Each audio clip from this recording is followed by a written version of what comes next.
Kin's story, which began with the shocking discovery of a crashed meteorite in Panama, has taken yet another unsettling turn. In his latest update, shared only hours ago, Kin revealed that the alien entity he had been documenting is now being kept in a large aquarium inside his home. What should have been a moment of stability in his ongoing saga has instead become the source of growing unease, not only for Kin himself, but also for the many thousands who have been following his every post. According to his statement, he has recently begun to feel unwell, and this sudden development has sparked widespread concern that the alien presence in his possession may be directly responsible. The timing of his condition has not gone unnoticed. Viewers and commentators online were quick to point out that Kin only began reporting his ill health a few days after reclaiming the creature and placing it back into water. For many, this delay was a troubling detail. Some suggested that it often takes a few days for certain foreign substances or influences to take effect on the human body, and so the timing of Kin's symptoms seems suspiciously aligned with his decision to bring the entity back into his care. The theory quickly spread that his condition may be more than coincidence. What is particularly alarming for Kin's audience is the decision to house the creature in water. Early in his videos, the black goo-like substance that emerged from the meteorite appeared inert when dry, only coming to life and expanding when placed in a moist environment. This led many to speculate that water itself may act as a catalyst, accelerating its growth or altering its properties. When Kin placed it in the aquarium, some warned that he may be giving the entity the very conditions it needs to thrive. Now that he is reporting feeling unwell, these warnings have resurfaced with even greater urgency, fueling debates about what might be happening behind the scenes. The alien entity itself remains a subject of mystery. In earlier updates, Kin showed it branching out with strange web-like tendrils, moving as if guided by intent. Each appearance made it look less like a passive object and more like something alive, perhaps aware of its environment. Many viewers noted how unsettling it was to see the organism behave with such unpredictable energy. For Kin to now claim illness while still living in the same house as the aquarium has caused widespread fear. People are openly questioning whether his symptoms could be a reaction to spores, energy, or some invisible force being released by the entity. Followers have also been struck by Kin's choice to continue sharing updates, even as his health reportedly worsens. To many, this shows his determination to document every stage of the discovery, no matter the cost.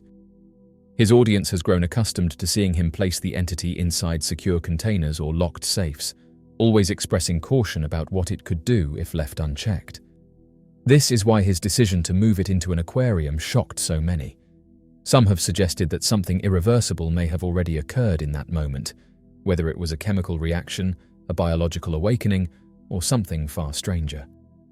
The wider conversation has quickly split into camps, as it always does when Kin posts a new video.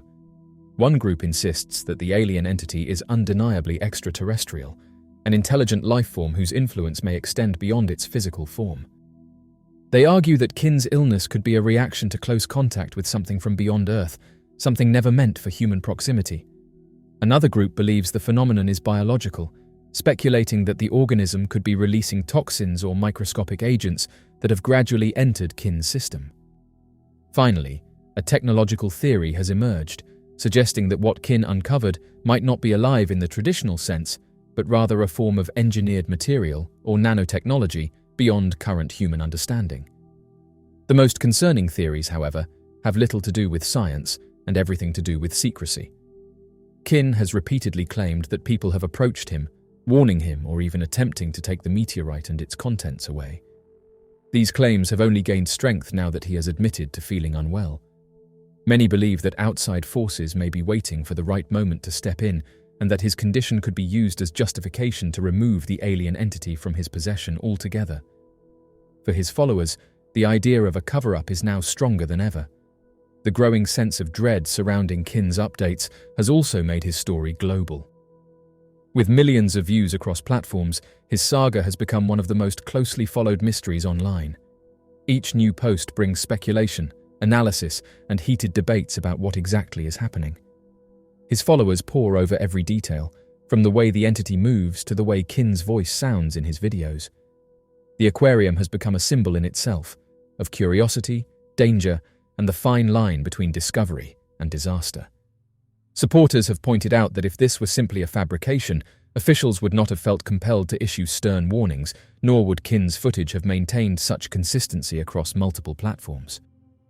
The sheer strangeness of the creature itself continues to fascinate millions. In the videos, the entity does not appear inert or artificial. Rather, it gives the impression of an organism with purpose. Its tentacles sway and curl, sometimes pressing against the walls of the tank as though testing its boundaries. Observers have compared its behavior to marine life, yet its form and movements remain unlike anything documented on Earth. The way it pulses and shifts within the water has convinced many that this is something wholly alien, a life form from beyond our planet that arrived here within a meteorite. As the days have passed, the anticipation surrounding Kin's updates has reached fever pitch. The notion that the creature is not only alive, but actively growing has given the story an entirely new level of urgency. If it has already doubled in size within such a short span of time, what might it look like in another 10 days? Could it continue to expand, adapting further to its new environment? These questions are fueling endless speculation, though Kin himself has been careful to focus on showing what can be seen, rather than making sweeping predictions. For Kin's supporters, the significance of this moment cannot be overstated. They argue that humanity is now witnessing one of the most important discoveries in history, a living extraterrestrial organism documented in real time and shared directly with the world through social media. They see Kin not as a simple content creator, but as a reluctant guardian of something extraordinary. His willingness to defy official statements and continue documenting the phenomenon has earned him admiration from countless viewers who believe the truth is finally breaking through barriers of secrecy. The decision to place the creature in a fish tank has also allowed for clearer observation. The transparency of the glass provides viewers with a more direct view of the entity than was previously possible in the murky waters of the park. Every detail of its alien form can now be examined, the way its black, goo-like body shifts fluidly, the branching structures that resemble tentacles, and the subtle patterns of movement that suggest more than random drifting. Some have even speculated that the creature is attempting communication, its motions resembling signals or deliberate gestures rather than aimless activity. As Kin continues to post updates, the debate among viewers intensifies. Some remain convinced that the entity is extraterrestrial, citing its unearthly appearance and behavior. Others insist it must be a form of biological life, perhaps an undiscovered organism that survived within the meteorite until now. As mentioned before, others argue that the being might be technological, an engineered material or device designed to behave in ways that mimic life. Yet across all these theories, one thing unites the audience: the acknowledgement that what Kin has revealed is both real and unexplained. The new Instagram video has cemented Kin's role at the center of a phenomenon that is rapidly becoming a global obsession. The excitement, the fear, and the wonder surrounding the alien entity all converge in this single story, one that continues to unfold before the world's eyes. With each passing day, the creature grows larger, more active, and more mysterious. While officials may dismiss the footage as fictional, the millions who watch Kin's updates remain unconvinced. To them, the evidence speaks for itself. Locals in the Amazon jungle have been reporting witnessing mysterious entities for the past few months. As a result of these repeated complaints, investigators have traveled to the area in the hopes of gathering proof. Interestingly, a mysterious photograph was posted a few days ago that allegedly showed one of these mysterious humanoids. The residents reported seeing brilliant lights above the region, and some people claimed to have seen them at night and noticed that they emitted a strong glow. The witness, whose statement needed to be translated, claimed to have taken a picture of a little humanoid in the bush while traveling through the Zungara region of Peru. The local resident, who described himself as a farmer and lifelong inhabitant of Zungarokocha, was performing his daily tasks when he had an encounter that he couldn't explain. On the 24th of June, while walking through a familiar path in the jungle, he noticed an unusual movement among the trees. Initially dismissing it as a wild animal, his curiosity soon got the better of him. As he approached the source of the movement, he was surprised to see a small, grey humanoid figure standing among the foliage. The being was approximately 4 feet tall, with a large head, slender body, and large, dark eyes. Reacting quickly, the man managed to capture several photographs before the creature disappeared deeper into the jungle. The man's photographs, which he shared with social media groups, quickly started to gain traction, with many questioning whether this creature was linked to the mysterious sightings that were reported back in 2023. One plausible explanation is that the man misidentified a known animal or an unusual human figure in the dense jungle.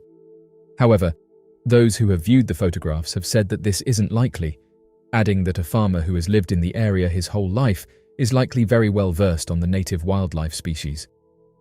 As mentioned, Peru has been trending on social media since August 8th of last year, and this is because more and more locals are coming forward with tales and first-hand reports of alleged entities that have been encountered. A snapshot and update regarding the current situation in the area were sent by someone going by the name of Gustavo, and it appears that the sightings are continuing.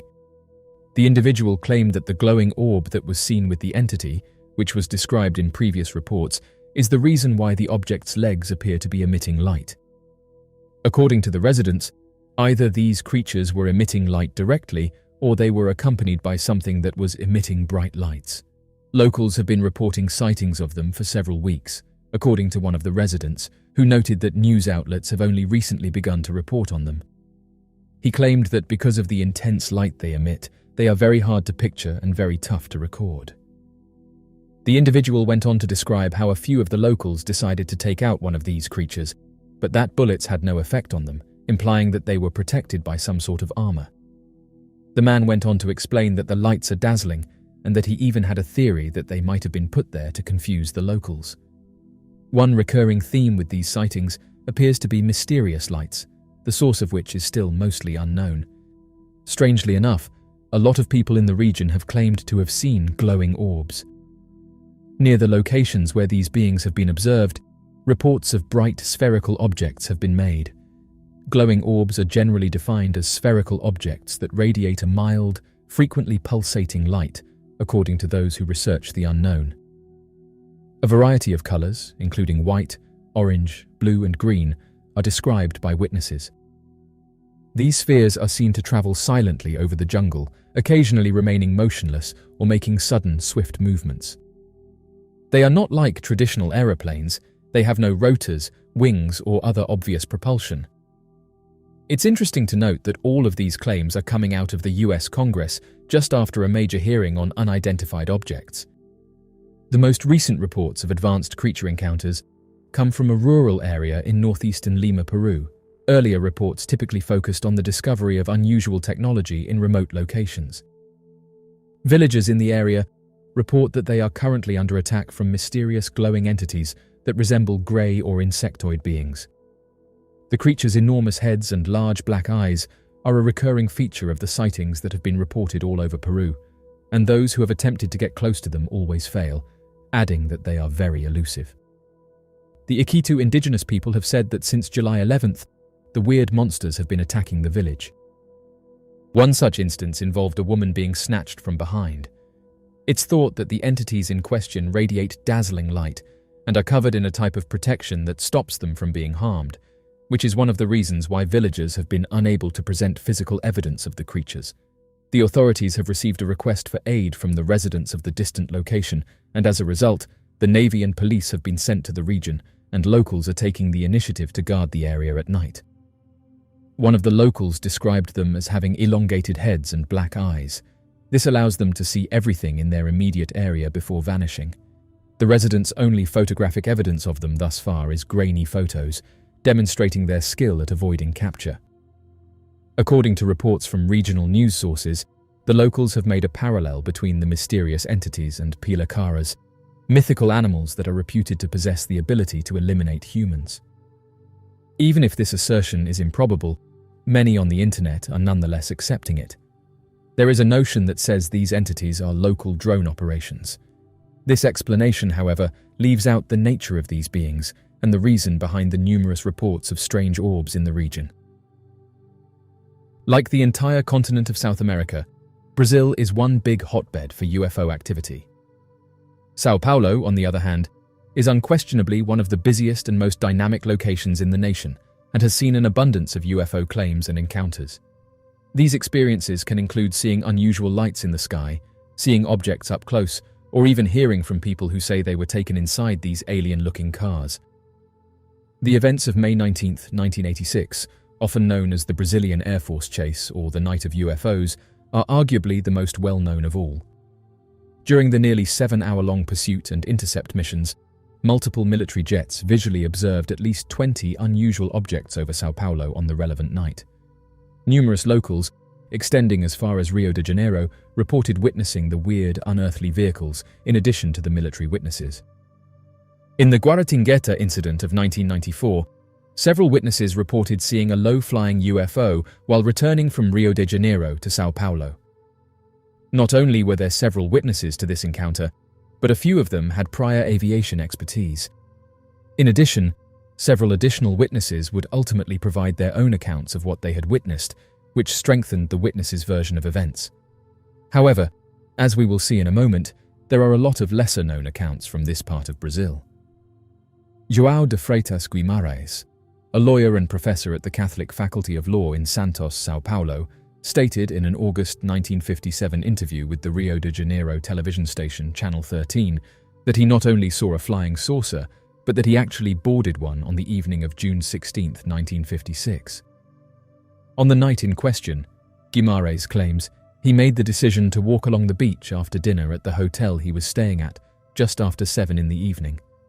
He was gazing out over the water when he suddenly saw a jet of water rise, which initially led him to believe that he was witnessing a whale surface.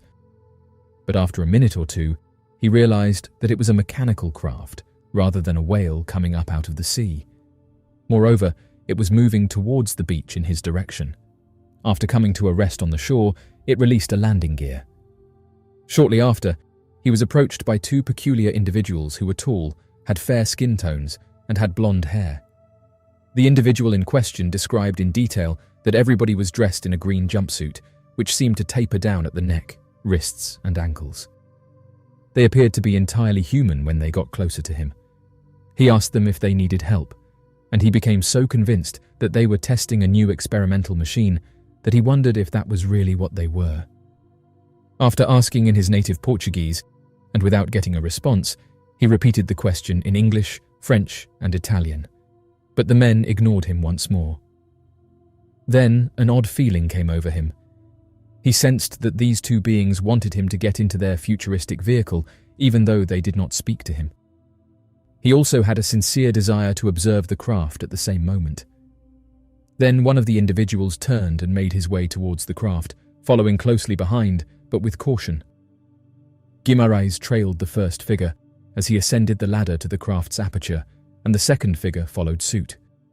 When he arrived at the object's door, he saw a third individual waiting inside who was dressed precisely like the first 2.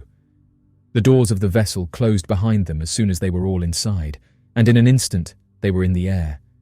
Guimaraes saw water on what he thought to be the spaceship's portholes as this was happening. As he wondered if it might be raining, one of the figures spoke through telepathy to inform him that it was actually water coming from the rotation in the opposite direction of the parts that made up the ship, because of a ray filtration device that produced a kind of vacuum around them, rather than rain that he could see.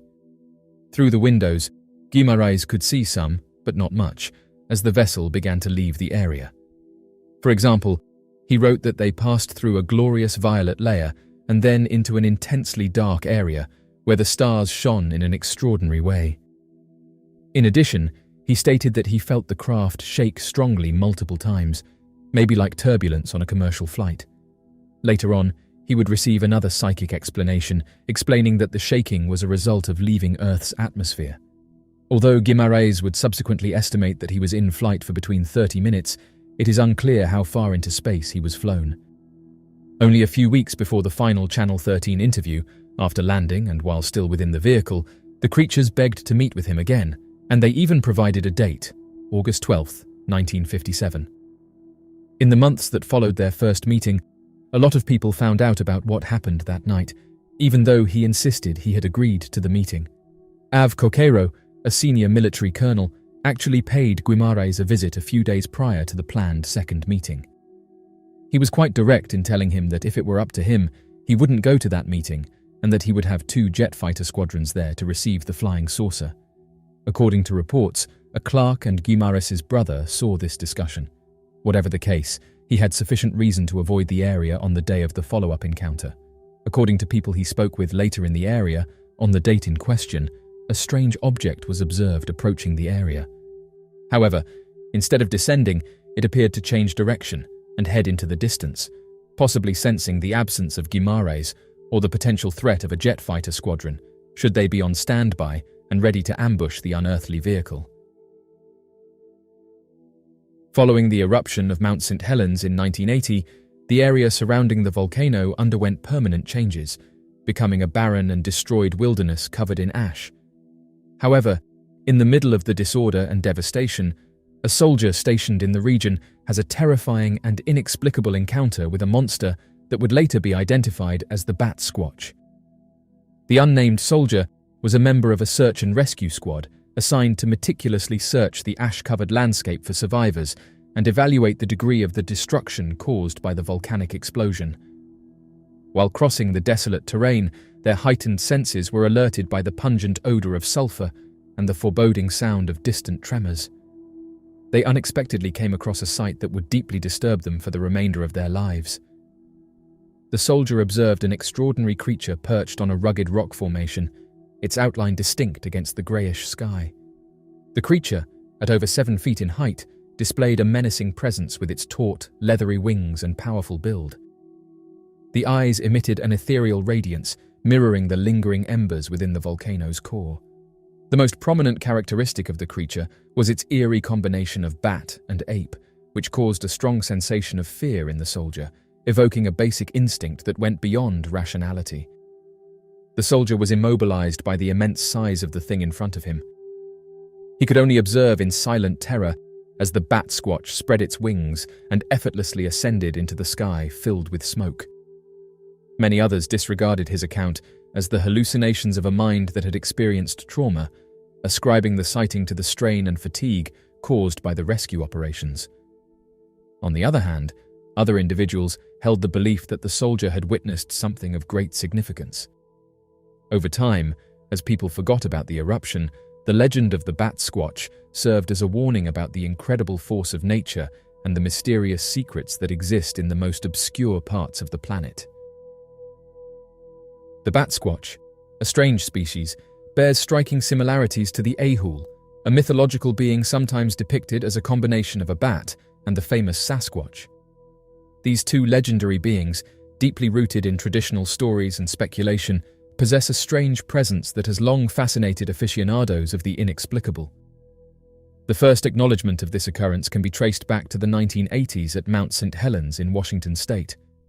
During that period, significant attention and scrutiny were focused on this event. The elaborate descriptions portray the Batquatch as a remarkable being that stands at an imposing height of 9 feet. It captivates onlookers with its piercing yellow eyes, vibrant blue fur, and a formidable set of razor-sharp teeth. The creature's terrifying look features a snout resembling that of a wolf, and its wings, evocative of bats, have an astounding spread of 50 feet made of leathery membranes. The Batquatch's impressive height and unique characteristics inspire a feeling of reverence and curiosity in individuals who come across this mysterious creature. Some folks propose that the sightings of Batquatch may be connected to encounters with Mothman. In April 1994, a significant occurrence took place involving a man named Brian Canfield. While driving his truck in Pierce County, Washington, Canfield experienced an unexpected incident when his engine suddenly and completely malfunctioned. This occurrence quickly interrupted his travel, presenting an unforeseen hurdle throughout his drive. When the Batquatch landed in front of a fascinated observer, a series of events occurred that resulted in the printing of multiple newspaper pieces. These publications greatly increased the visibility of this peculiar creature, firmly establishing it as the emblematic mysterious creature of Washington state. Some others believe that the recent encounter is related to an event that happened several years ago. This connection has generated a significant amount of speculation and fascination among the community. On May 18, 1980, Mount St. Helens exhibited its tremendous power, leading to a devastating eruption with long-lasting consequences. The once prosperous environment was completely eradicated, resulting in an absence of the once abundant natural splendor.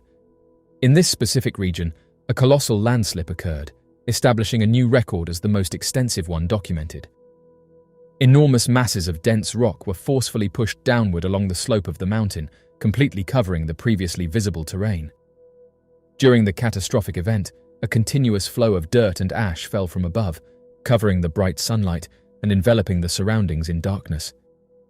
The intensity of the catastrophe was amplified by the persistent reverberations of thunder and flashes of lightning that resounded across the area, evoking a sense of dread and despair among the residents. The incessant reverberations of thunder and the mesmerizing bursts of lightning intensified an already desperate and bleak circumstance.